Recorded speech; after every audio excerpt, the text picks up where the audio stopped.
Good evening, customers of Knowhere Games and Comics. It's me, Matthias, here with the weekly live stream of all the amazing new comics that came out today. New Comic Book Day, March 11th, 2020. A lot of fun things to talk about today.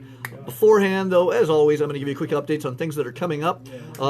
Big one that I want to bring up is if you're a Magic the Gathering fan, this Friday we will be drafting the new Mystery Boosters.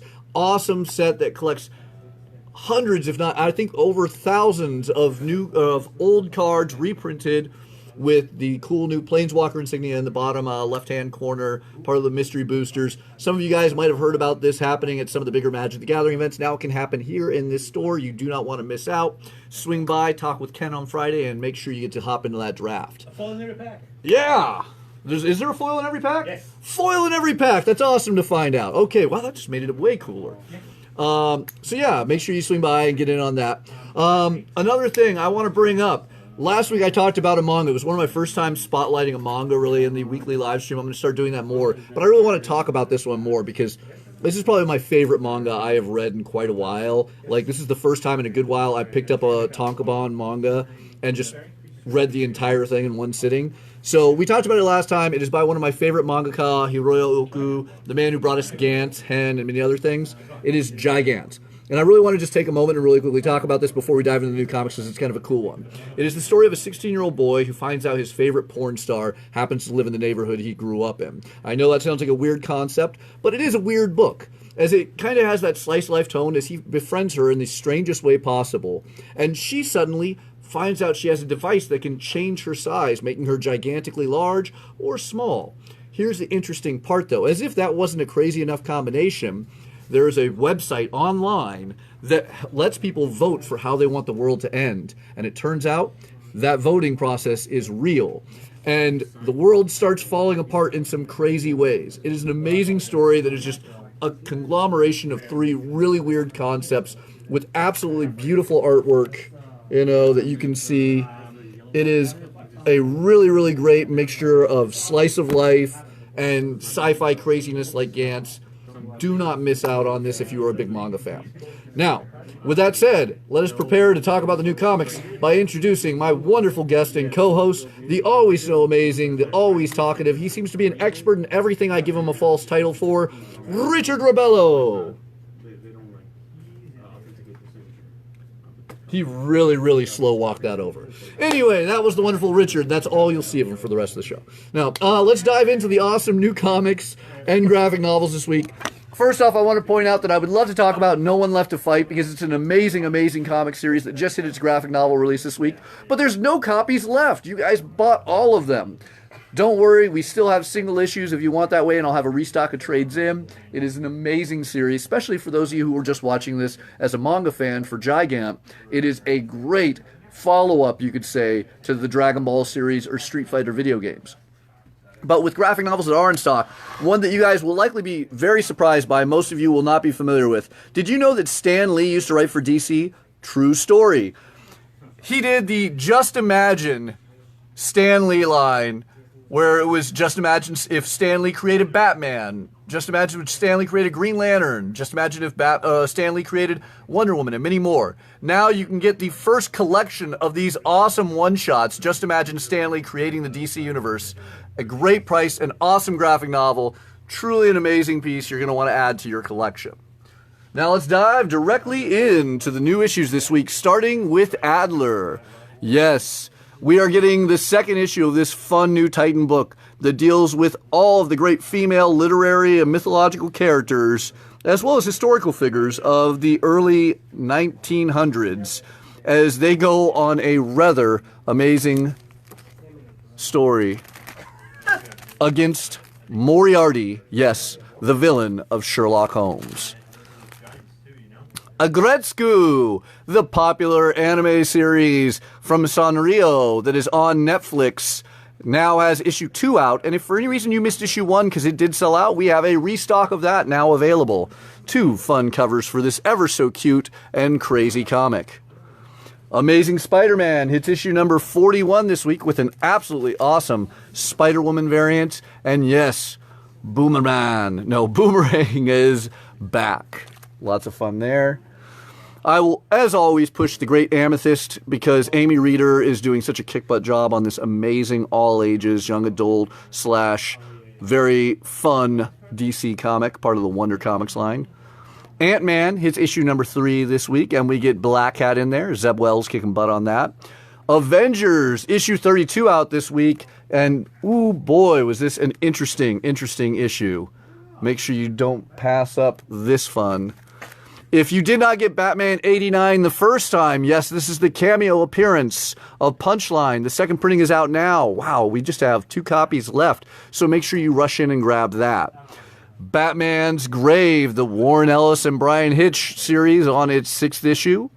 Well, Batman and the Outsiders issue 11 hit stores today with a absolutely stunning Gabriel Del Otto cover featuring Ra's al Ghul, as well as the main cover. Then we hit Cable number 1, the newest of the Dawn of X titles, as Gary Dugan, the man behind one of my favorite Dawn of X titles, Marauders, writes alongside the artwork of the brilliant Phil Noto. And not only do you get an awesome fight with Wolverine and Cable, you get some unique 1980s toys available in this comic. Yeah, let's talk to the Space Knight himself, Richard Rebello. Is that Rom? No, it's a different Galadorian. I was completely out of left field. I was like, what the hell? Yeah.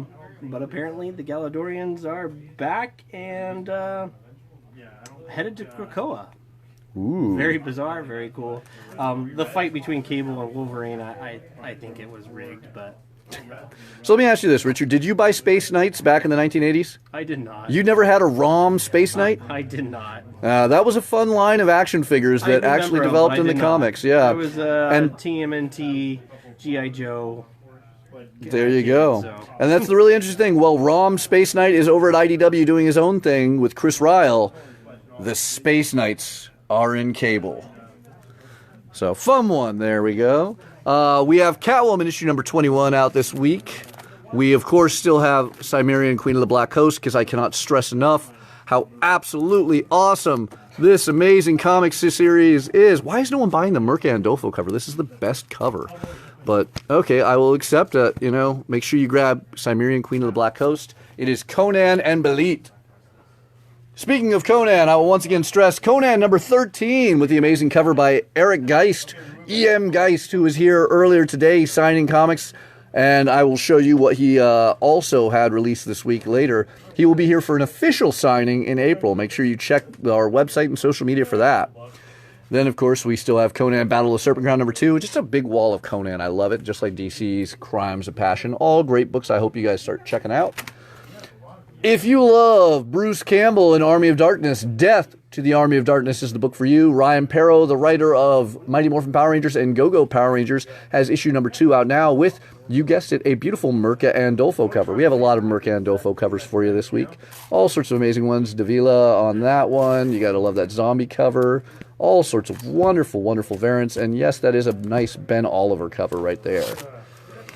Then, for those of you who loved House of X and Powers of 10, who were fans of Jonathan Hickman's New Mutants, X-Men, and more, if you loved his previous Image series, East of West, you're going to want to pick up him and Mike Huddleston, the designer who did a lot of the cool House of X and Powers of X stuff. New comic from Image, Decorum. It is unquestionably the pick of the week, and I will go into the very future itself to talk to the man of sci-fi who can best describe this, Richard. Look at that third cover you're holding. This cover is awesome. They're all actually beautiful covers, and the interior artwork on this book is absolutely stunning from every single page. That said, the only thing I could really imagine what happened really with this story was Hickman Hickmaned it? Hickmaned it, but he basically, because it's his creator-owned concept and book and title, imagine if he were to get the House of X and Powers of X without someone like Marvel reining him in any way, shape, or form to streamline it. That's what you get here. This is Hickman just journey through his mind and how he writes. It's Hickman reinventing the wheel in comic form. It is. The first half of it is very not much a comic book, even though it's in a comic book. It was very different, very unique, and by the end of it, I was absolutely hooked.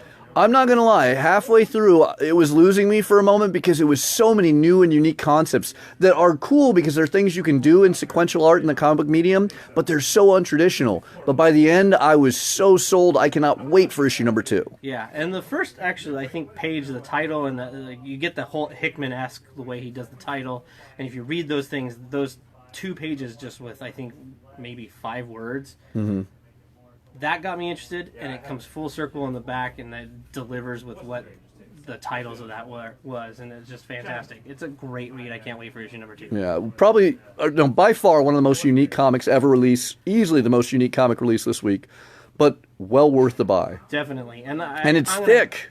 It absolutely is.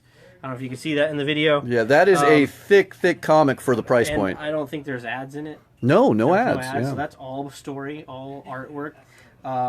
It was something that when I finished reading, I absolutely just said out loud, I'm like, I'm going to have to read that again and probably again because I'm sure I missed something.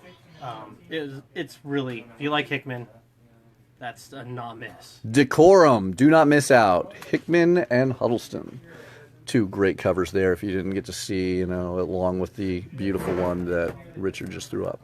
Then we get to one of my favorite characters and heroines in all of sci-fi, Edgar Rice Burroughs' amazing Dejah Thoris, the Princess of Barsoom. Not the princess in this current storyline, but Dan Abnett has amazing stories for her as she is still the warrior that we always loved her being. Great cover by Joseph Michael Linsner right there. And most of us will never be able to afford Detective Comics 38, the first appearance of Robin, our great boy wonder, Dick Grayson. But now you can get an amazing facsimile for just $3.99. It is an awesome read and perfectly timed as we're celebrating the 80th anniversary of Robin. Dollhouse Family hits issue number 5, continuing the Hill House line by Joe Hill. M.R. Carey does quite the job on this fun bit. Then, of course, we still have Dryad for you D&D and fantasy fans. Finger Guns for those of you who like to point fingers and shoot out emotions, or, those who just want to read about it. Bang, bang. From Hell, issue number 10 out by the great Alan Moore and Eddie Campbell. Yes, this is the Master Edition fully coloring the classic story of Jack the Ripper. Then we hit Ghost Rider number 6. Ed Brisson coming out with some great covers available here.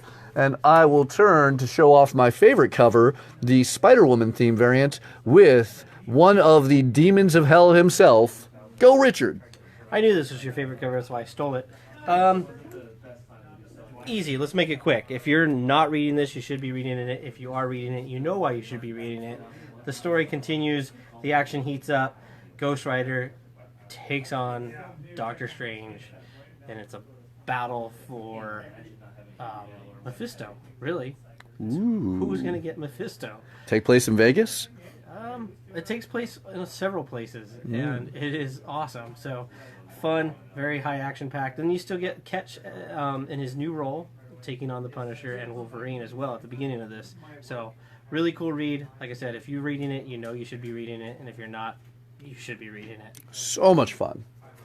All right. Then we, of course, have Ghostbuster Year 1, issue number 2, restock in. Moving on, Grant Morrison and the great Liam Sharp, who was just out here for San Diego Comic Fest, have their second issue of the second season of Green Lantern now available. I think we have an awesome alternate cover available there.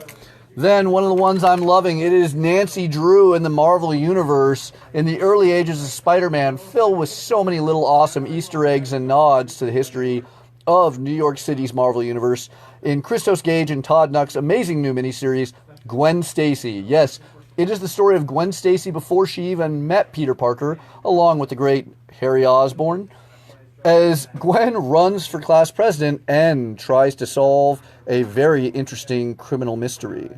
2 awesome covers there, but you gotta love that Adam Hughes.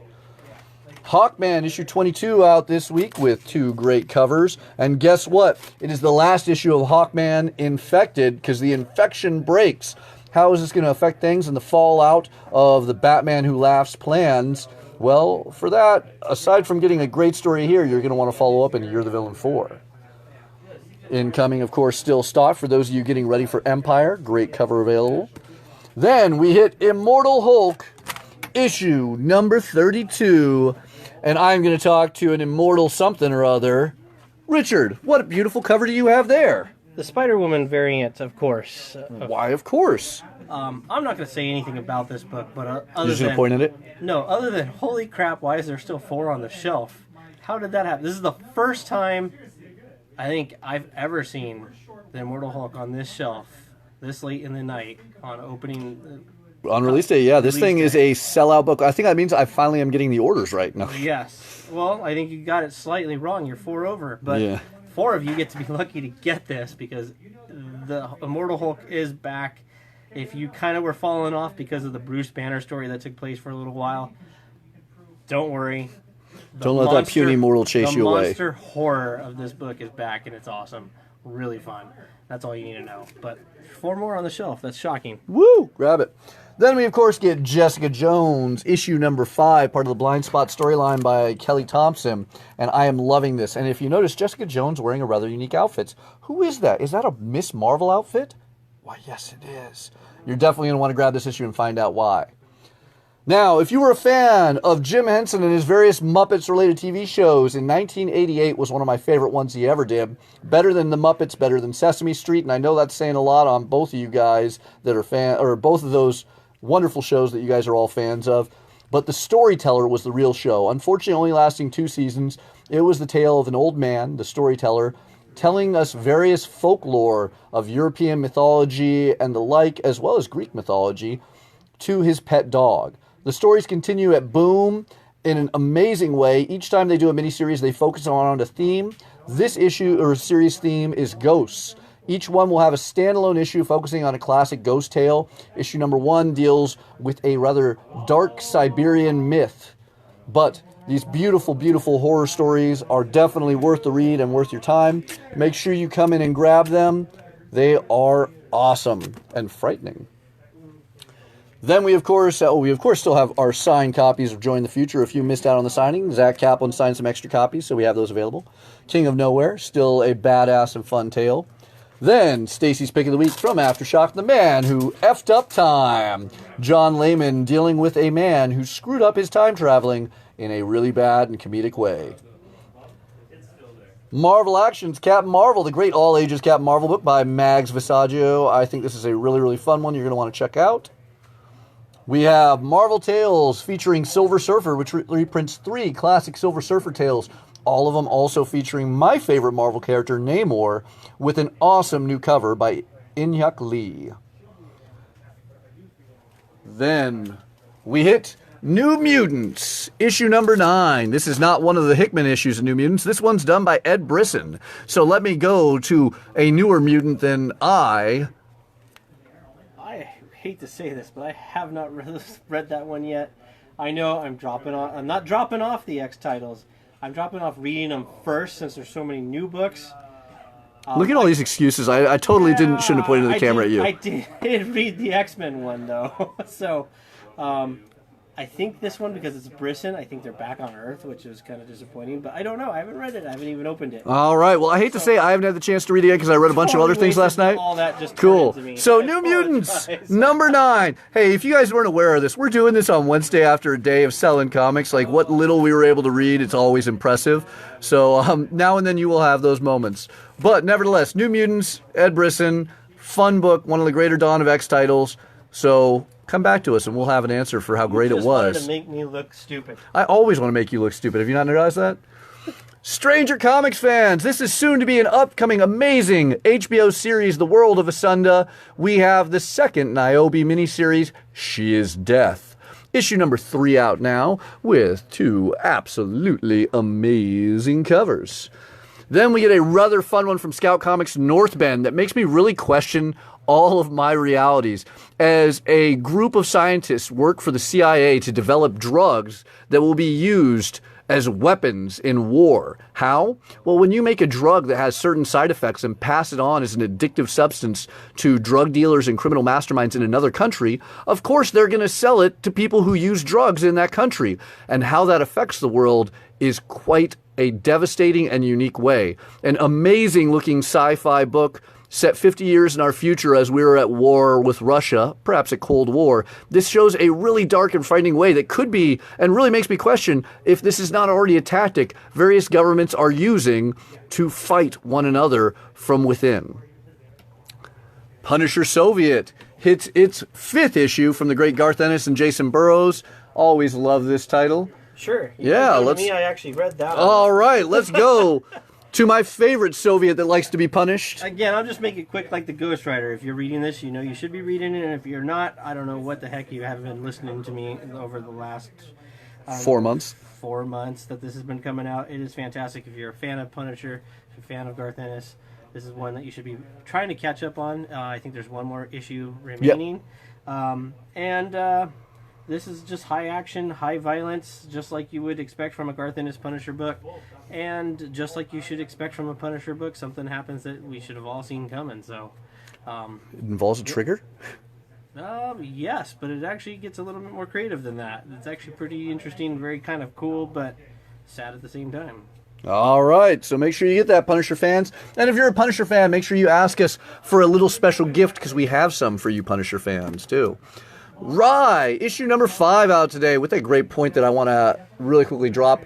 Bloodshot, which actually we are all sold out of the new issue number 7 as people are getting ready for the movie that comes out this Friday, March 13th. And if you show up at the Regal in San Marcos on Friday night to see Bloodshot, we will have free Bloodshot comics for you and some other fun surprises. But we're going to go to a different part of the Valiant universe, 1,000 years in the future. In the year 4002 AD, Rye, our samurai cyborg, traveling across America for some interesting adventures with some awesome, awesome covers. Make sure you grab that great tale by Dan Abnett, the same man who's bringing us the ever-so-amazing Deja Thoris. New storyline begins in Reaver as Justin Jordan gives us the Suicide Squad of your favorite D&D game. Rise, it's its 6th issue from Scout Comics. We still have these great ash cans of Sleeping Beauty for you Stephen King fans. Snot Girl hits issue number 15 from the wonderful Brian Lee O'Malley, the guy who brought us Scott Pilgrim, and Leslie Hung. Sonata, soon to be an incredible TV series by the great Brian Haberlin and David Hine. I cannot wait till I can talk about who's working on this TV series, but I can't say that yet, so check out Sonata issue number 9. 2 great covers there. Peter Porker and the Spectacular Spider-Ham, and by that I mean Peter Porker, who is the Spectacular Spider-Ham, hits issue 4, and why, yes, that does appear to be Peter Parker on the cover as well. I wonder why. Then we get the one that I love to talk about, Star Wars Bounty Hunter. This new series is unbelievable. Ethan Sachs knocked this so far out of the park, it's not even in the same solar system. It is so awesome. In fact, it could be in a galaxy far, far away. But dealing with classic bounty hunters like Boba Fett and Bosk, as well as new comic characters like Valance, as well as Dr. Aphra and Black Kristen, you get a crazy story set on Corellia that you do not want to miss. Darth Vader, issue number 2, comes out with the most stunning In-Hyuk Lee cover. You are definitely going to want to grab this beautiful, beautiful piece as Greg Pak continues his tale of Darth Vader dealing with the revelation that he has 2 children living that he thought were dead. And how is he going to resolve that? Then we get the awesome one, the final issue of Star Wars The Rise of Kylo Ren, giving the origin of how Ben Solo became the evil Kylo Ren. It is an amazing tale and has an absolutely beautiful cover by local artist and customer Knowhere Games Comics, E.M. Geist. It is awesome, and he will be doing a signing with us in April for Conan, Rise of Kylo Ren, and his many other amazing books, so do not miss out. Grab your copy now. This is also a big deal for those of you who were enjoying the recent Star Wars trilogy and needed more tale to finally have that completion moment. Stealth hits its new number 1. Yes, Robert Kirkman and Mark Silvestri's character is back in a new miniseries by Costa and Bellegarde. This is going to be a fun one. So let's talk Stealth with a stealthy figure right here. It's Robert. No, it's Richard! It would have been a good twist if it was Robert Kirkman. That would have been cool, yeah. But you're not cool enough. Sorry. The laughter in the background was the best part of that. Sorry. This is one of those books that I wish it wasn't New Comic Book Day so we can fully discuss this in detail, but I don't want to give any spoilers. The character Stealth is suffering, because we went over this in the FOC, and if you read the solicit, is suffering from Alzheimer's. And it's a tale about an aged superhero that's dealing with that, and the reveal of that whole and the disease and how it's taken over him is quite tragic and sad. And I think this is going to be a great book. If you ever dealt with something like this in your personal life, you instantly know it when you read it. I can't give away any more without spoiling it, but it is definitely one to pick up. I think this is going to be a good one to read. Yeah, an emotional book. Yeah, definitely emotional. Really, really good. All right. Then we get to one of my favorite Marvel characters ever, the absolutely amazing Namor Mackenzie in the new Submariner Marvel Snapshots. It's a one-shot with classic creators. We're going to be seeing a couple of these over the next few weeks. I love this cover. It is absolutely brilliant. Focusing once again on some of the best Marvel heroes, starting with Namor Submariner Mackenzie, the King of Atlantis. Superman issue number 21 is out this week from Brian Michael Bendis. Spider-Man Alien Reality issue number 4 from the wonderful Peter David and Greg Land. We still have a restock of our TMNT Jenica, so you didn't have to miss out. Always awesome, still selling strong. Make sure you don't miss out on this reorder, because this is our last one. Thor 229 Facsimile Edition, a reprint of a classic Thor issue, but beyond the traditional, this is a reprint for what reason, my Asgardian friend? Well, obviously, it's the Marvel Value Stamp number 80, which is the Ghost Rider Marvel stamp. Oh. So in case you've ever found this and you're missing the Marvel stamp, you can buy this one for cheap, cut it out, and restore your old book. Don't do that. Horrible. That's not restoration. That's just a problem. But realistically, the reason they reprinted this is because they've been on the Wolverine kick. So you got Wolverine 180, 181, 182. 182 will be coming out soon. Coming up soon. So they beat 182 to that with the first time you see Wolverine 181 in an ad. That's right. They reprinted this for an ad. Yes, indeed. That said, you do get a really cool Thor and Hercules story. Yep. But it's part 2. So one of the most unique facsimile editions, but for those of you who are the Wolverine completists, and you needed the first time you got to see Wolverine in an advertisement, this has it. Yep. I own it, the original. Yeah. So, and also the Daredevil one. Yeah. So it's a good facsimile, though. I actually was really happy to get a hold of that. It was a fun story. It's cool. I'm guessing the Daredevil one's coming eventually. Yeah, we'll get it there. You know it. All right. But if you want a bigger Thor book, how about Ken's Pick of the Week? Thor, number 4. Woo! And it's not just his pick of the week because Thor rhymes with 4, but Donny Cates is writing this awesome book. It has a major first appearance at the end, as well as a beautiful Spider-Woman variant. But let's take a look at the main cover right there, as Nick Klein continues to kick butt on artwork. And Donny Cates does what Donny Cates and makes this ever so relevant. To that, I will go to my master of the Cates, Mrs. Cates himself, Richard Cates. So Donny Cates does do Donny Cates, but you got to pay attention to the artwork in this because the read itself is really quick. Not to say that it takes away from it, but you could tell the craftsmanship of how a writer actually puts his notes out there for the artist to design and draw the book, because the things that are lacking in the actual dialogue and the story verbally or written are actually just transpired in the artwork itself from panel to panel. So you have to pay attention to that, which I know if you're a comic book reader, you do. So that's the great thing about comic books. That said, this is the first appearance of, finally, the Black Winter. The Black we get Winter. To see it, finally. It is big. Very big. Very big. Very, very, very big.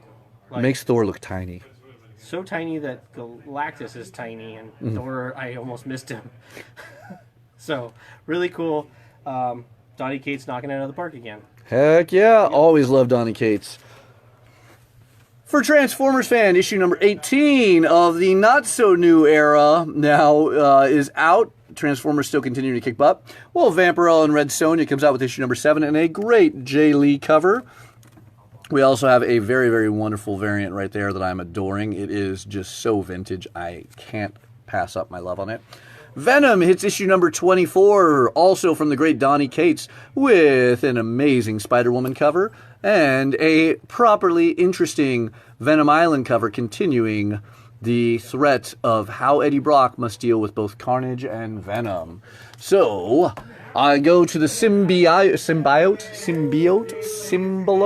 master. Just like Immortal Hulk, if you dropped off because you got tired of waiting for Dylan to show up and show his powers off, you got a small teaser in issue 23, and that was your clue to tune back in, because this book is basically just to explain Dylan's powers and show them off, and it's badass. It's super cool. So you mean you don't get the story of two symbiotes battling Eddie Brock on an island that got blown up? Oh, actually, whoops. That was the previous story arc that ended. So this continues from that, and Eddie's dealing with the fallout of that, and Dylan, well, goes to save Eddie. Oh, and his powers are badass. Yeah. I can't even say anymore. I was going to say one more word. Yeah, I know. I was really fighting myself. I already kind of spoiled a bit more than I wanted. I wasn't going to. It's one word. If you've been reading Venom, you know what that one word is. So, yeah, pick it up. It's really good. Definitely pick it up. As with all Donny Cates books, they are worth picking up. They are amazing, amazing tales, and you don't want to miss out. If you're a Jonathan Hickman fan, make sure you hop on. Muhammad Azrar is back on art with Jonathan Hickman on X-Men #8. Absolutely amazing tale there. Not much more needs to be said in all reality. I did read that one, though. Oh, does the man of Krakoa want to talk? Yeah, I read this one. It's good. There we go. Done. All right. No, the Brood in X-Men. Don't need to say any more. Some of my favorite villains and threats in the 1980s in the Chris Claremont's run. Super cool. And I want issue 9, please. Can you just skip to that right now? Because Mr. Hickman, can you get that to us a little bit quicker? Just do an early advance copy, please. I'll give you my email. You can just shoot it over to me. Thank you. All right. And if you missed the first appearance of Punchline in You're the Villain Hellrisen #3, don't worry, we have a bountiful amount of the wonderful second printings in stock, so you can say you have Punchline's first appearance. And, of course, we wrap things up with Young Justice, issue #14. 2 awesome covers available for that. Brian Michael Bendis continuing to kick butt with the teenage heroes as we introduce a whole new group of members. People like Aqualad, Stephanie Brown, spoiler, Arrowette, and the master, the best piece of the Metal Age, Sideways, finally making his way back into comics. Now, those are the new comics for this week, March 11th, 2020. Thank you all for watching, and hopefully we will see you this week. Bang, bang.